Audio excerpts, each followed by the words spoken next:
Officers and bureaucrats దాదాపు హైదరాబాద్ లో ఉన్న పోలీసులు వేలాది మంది పోలీసులను పెట్టి రోడ్ల మీద ప్రజల్ని ఇబ్బంది పెడుతున్నారు. బీఆర్ఎస్ కార్యకర్తలను ఇబ్బంది పెడుతున్నారు.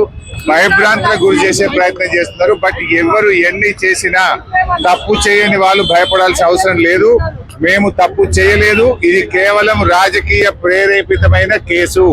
రాజకీయ కోణములో కుట్రతో ఉద్దేశపూర్వకంగా బీఆర్ఎస్ నాయకులను ఇబ్బంది పెట్టాలని రేవంత్ రెడ్డి చేస్తున్న ఒక దుష్ట పన్నాగం. అందువల్ల ఇలా కేటీఆర్ గారు ఈరోజు ధైర్యంగా వెళ్లారు. ఉల్టా వాళ్ళని అడుగుతారు. ఎందుకంటే అనేక కేసుల్లో బీఆర్ఎస్ పార్టీ నాయకుల మీద దుష్ప్రచారం జరిగింది. ఆ రోజు ఎందుకు కేసులు పెట్టలేదు? ఆ రోజు మహిళలకు ఇబ్బంది జరిగితే, మహిళల ఆత్మాభిమానాన్ని దెబ్బతీస్తే కేటీఆర్ గారి మీద డైరెక్ట్ గా టీవీల్లో పత్రికల్లో వార్తలు రాయించిన పోలీస్ అధికారులు రేవంత్ రెడ్డి మీద కూడా ఈ రోజు విచారణ జరపాల్సిన అవసరం ఉంది. అన్ని విషయాలు కూడా బయటకు రావాలి. కావాలని రిటైర్మెంట్ కు దగ్గరగా ఉన్న అధికారులను సిట్ లో పెట్టి రిటైర్మెంట్ కు దగ్గరగా ఉన్న అధికారులను ఉపయోగించి ఇవాళ మా మీద రకరకాల ప్రయత్నాలు చేస్తున్నారు.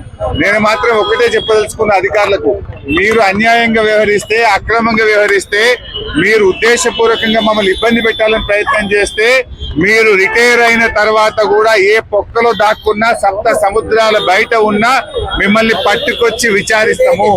ఎవరిని వదిలిపెట్టే ప్రశ్నే లేదు. చట్టాన్ని అతిక్రమించినా, న్యాయబద్ధంగా వ్యవహరించకపోయినా, ఉద్దేశపూర్వకంగా తప్పుడు ప్రచారం చేసినా, తప్పుడు లీకులు ఇచ్చిన పోలీస్ అధికారులను వదిలిపెట్టే ప్రశ్నే లేదు. అంతకంతకు అనుభవిస్తారు. జాగ్రత్త, ఆలోచించుకోండి. రిటైర్ అయినాక మీకు ప్రభుత్వం రేపు వచ్చే బీఆర్ఎస్ ప్రభుత్వం కూడా మీకు సహకరించదు.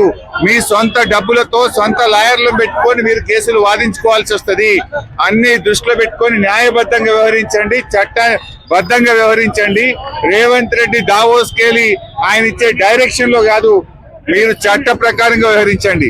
దావోస్ నుంచో, సిపి నుంచో, ఇంకొకరి నుంచో తప్పుడు సూచనలు, వాళ్ళు ఇచ్చే ఆదేశాలను మీరు పాటించి చట్టాన్ని అతిక్రమిస్తే మాత్రం దానికి మీరే బాధ్యత వహించాల్సి వస్తుందని హెచ్చరిస్తా ఉన్నాం.